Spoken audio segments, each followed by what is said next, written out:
concernant le chant dans l'église, quoi.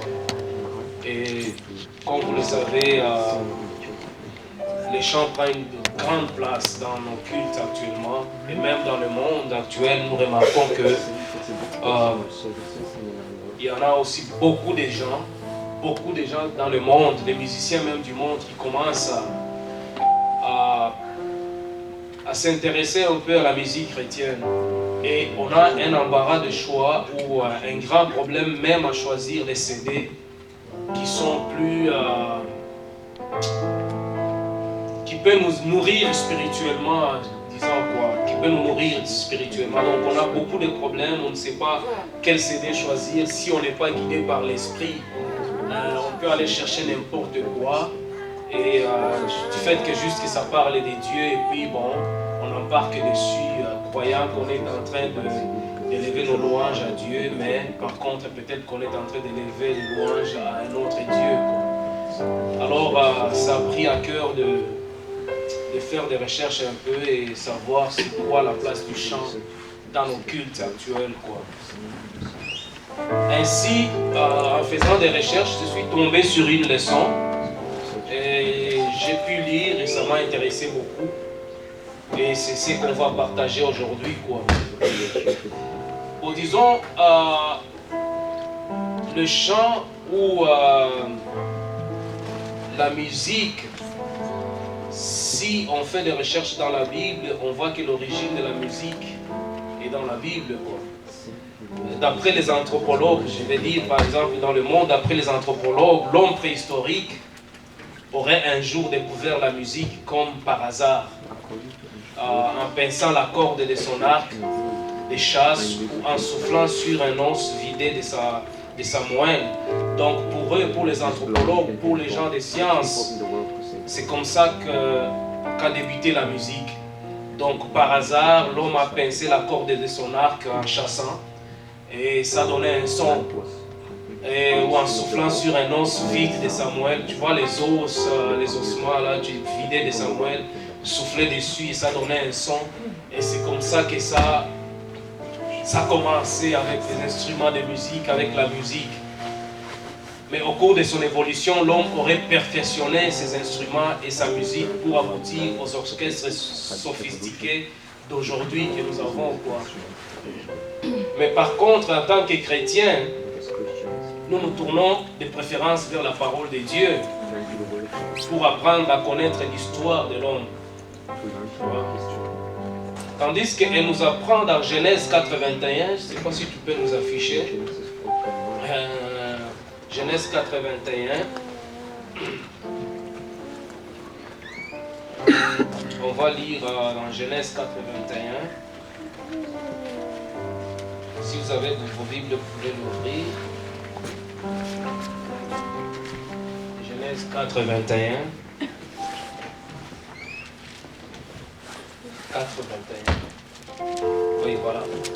La parole nous dit le nom de son frère était Jubal. Donc on peut commencer à 20. Adam enfantant Jabal, il fut le père de ceux qui habitent sous les tentes et près des troupeaux. Le nom de son frère était Jubal. Il fut le père de tous ceux qui jouent de l'harpe et du chalumeau. Donc on constate que dans la Bible, on retrouve la première personne qui a commencé à jouer aux instruments. Donc il nous apprend que Jubal, l'arrière-petit-fils d'Adam, est l'ancêtre de tous ceux qui jouent de la harpe, instrument à cordes et du chalumeau, instrument à vent, flûte. Donc pour certains chrétiens, c'est là le début de toute la musique. Elle aurait commencé avec Jubal, musicien inspiré par Dieu, ou Jubal, l'homme habile et bricoleur. Les options divergent à son sujet, quoi. Donc, c'était la première personne qui a commencé à jouer aux instruments. Donc, on dirait que c'est la première personne qui a inventé les instruments. Une étude plus approfondie de la parole de Dieu nous permet de découvrir l'origine céleste de la musique. Nous trouvons un passage très intéressant dans le livre de Job, chapitre 38, versets 1 à 11. le livre de Job, verset 1 à 11. Vous allez être en accord avec moi que moi, je ne suis pas vraiment un bon prédicateur. Si ça pouvait se chanter, je pouvais les chanter.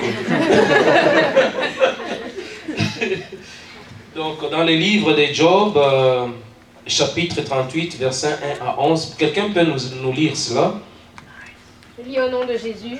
L'Éternel répondit à Job du milieu de la tempête et dit: Qui est celui qui obscurcit mes desseins par des discours sans intelligence? Saint terrain comme un vaillant homme, je t'interrogerai et tu m'instruiras. Où étais-tu quand je fondais la terre? Dis-le si tu as de l'intelligence. Qui en a fixé les dimensions, le sais-tu? Ou qui a étendu sur elle le cordeau? Sur quoi les bases sont-elles appuyées? Ou qui en a posé la pierre angulaire, alors que les étoiles du matin éclataient en chants d'allégresse et que tous les fils de Dieu poussaient des cris de joie? Qui a fermé la mer avec des portes quand elle s'élança du sein maternel, quand je fis de la nuée son vêtement et de l'obscurité ses langes, quand je lui imposais ma loi et que je lui mis des barrières et des portes, quand je dis tu viendras jusqu'ici, tu n'iras pas au-delà, ici s'arrêtera l'orgueil de tes flots. Depuis que tu existes, as-tu commandé au matin, as-tu montré sa place à l'aurore pour qu'elle s'assise des extrémités de la terre et que les méchants en soient secoués, pour que la terre se transforme comme l'argile qui reçoit une empreinte et qu'elle soit parée comme un vêtement, pour que les méchants soient privés de leur lumière et que le bras qui se lève C'est soit jusqu'au verset 11. Ah, ok. Chapitre 38, verset 11. Oui. Bon, une étude plus approfondie de la parole de Dieu nous permet de découvrir l'origine céleste de la musique. Nous trouvons cela dans le chapitre que nous venons de lire. C'est là où Dieu explique à Job qu'il a créé la terre, il en a fixé les mesures et que pendant ces temps qu'il créait la terre, une chorale céleste chantait des chants de triomphe. Le verset 7 dit: alors qu'ensemble les étoiles du matin éclataient en chants de triomphe, dans le verset 7. Et là nous trouvons vraiment que dans les lieux célestes, il y avait des chants. Il y avait des chorales, il y avait des chants, il y avait des chants qui se chantaient, qui s'élevaient quand Dieu créait la terre, créait le monde, quoi. Il s'agit d'une chorale d'anges et archanges. Dieu a créé la musique. Donc, la musique n'a pas pris, l'origine de la musique n'a pas commencé avec Yubal ou quoi que ce soit. Donc, on voit même dans les lieux célestes, avant même que l'homme soit créé, il y avait des chants. Donc, il y avait des chants dans le ciel. Et retentissaient dans les cieux bien avant que l'homme n'existe. La Bible nous laisse entrevoir que le ciel était toujours rempli de musique et de louanges pour Dieu.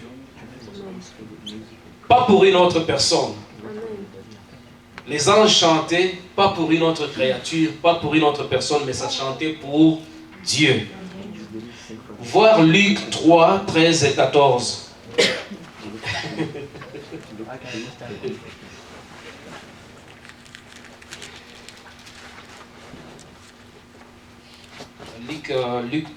Luc 3. Quelqu'un peut nous lire Luc 3, 13, 14.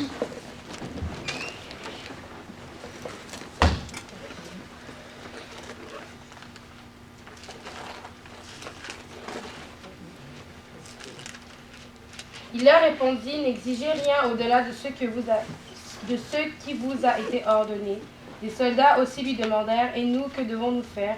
Il leur répondit: ne commettez ni extorsion ni fraude envers personne et contentez-vous de votre solde. Allez lire aussi Apocalypse 5, 8. Non. Apocalypse 5, 8. Apocalypse 5, 8, versets 8 à 10. Le second ange sonna de la trompette, et quelque chose comme une grande montagne embrasée par le feu fut jetée dans la mer. Et le tiers de la mer devint du sang, et le tiers des créatures qui étaient dans la mer. 5. Apocalypse 5, 8. Quand il eut pris le livre, les 4 êtres vivants et les 24 vieillards se prosternèrent devant l'agneau, tenant chacun une harpe et des coupes d'or remplies de parfums, qui sont les prières des saints. Et ils chantaient un cantique nouveau en disant: tu es digne de prendre le livre et d'en ouvrir les sceaux. Là, on mentionne encore le chant. Donc, dans les lieux célestes, il y a une place pour le chant. Amen. Donc les vieillards, les anges, ils chantent toujours. Et ces chants se dirigent vers toujours notre Seigneur et seul Sauveur, le Dieu Tout-Puissant. La Bible nous relate un fait assez étonnant concernant la musique céleste.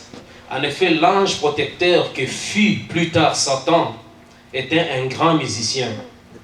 C'était peut-être lui qui dirigeait la chorale céleste dont parle le verset 7 de Job 38. Donc, on voit ici, dans les lieux célestes, la Bible, dans le verset 7, nous parle de l'étoile du matin. Et quand on parle de l'étoile du matin, souvent,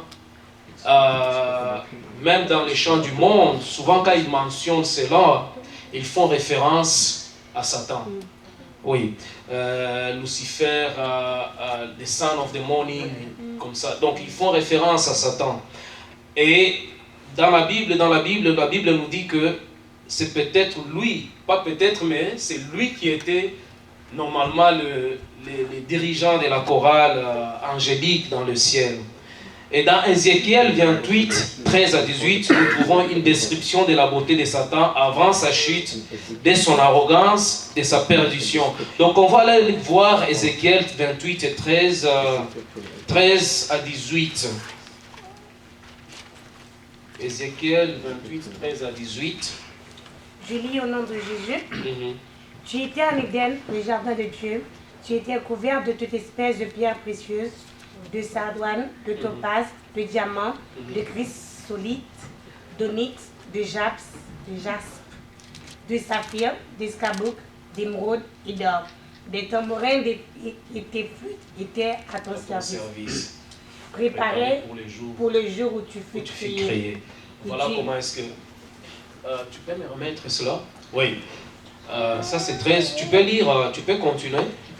Tu étais un chérubin protecteur aux ailes déployées. Je t'avais placé et tu étais sur la sainte montagne de Dieu. Tu marchais au milieu des pierres étincelantes. Tu as été intègre dans tes voies depuis le jour où tu fus créé, jusqu'à celui où l'iniquité a été trouvée chez toi. Par la grandeur de ton commerce, tu as été rempli de violence et tu as péché. Je te précipite de la montagne de Dieu et je te fais disparaître, chérubin protecteur, du milieu des pierres étincelantes. Ton cœur s'est levé à cause de ta beauté. Tu as corrompu ta sagesse par ton éclat. Je te jette par terre, je te livre en spectacle au roi. Par la multitude de tes iniquités, par l'injustice de ton commerce, tu as profané tes sanctuaires. Je fais sortir du milieu de toi un feu qui te dévore. Je te réduis en cendres sur la terre aux yeux de tous ceux qui te regardent. Tous ceux qui te connaissent parmi le peuple sont dans la stupeur à cause de toi. Voilà, tu peux arrêter là. Voilà, à la fin du verset 13, nous lisons « Tes tambourins et tes flûtes ont été à ton service ». Donc, quand Dieu créait Satan, il a créé avec une beauté extraordinaire. On a énuméré quasiment toutes les choses. Tu étais en Éden, le jardin des dieux. Tu étais couvert de toute espèce de pierres précieuses, des sardoines, des topazes, des diamants, des chrysolites, d'onyx, des jaspes et des saphirs. Et on mentionne les tambourins et les flûtes. Donc, il était d'une beauté éclatante. Et on a toujours dit que lui, quand il bougeait dans le ciel, il y avait la musique qui sortait de lui, quoi. Tu vois, c'est lui qui incarnait la musique. Un autre passage biblique relatant la chute de Satan dans Ésaïe 14, 11, 15 nous parle du son de ses luttes. Un céleste a été précipité du ciel sur la terre. Il a non seulement entraîné les tiers des anges avec lui, il a également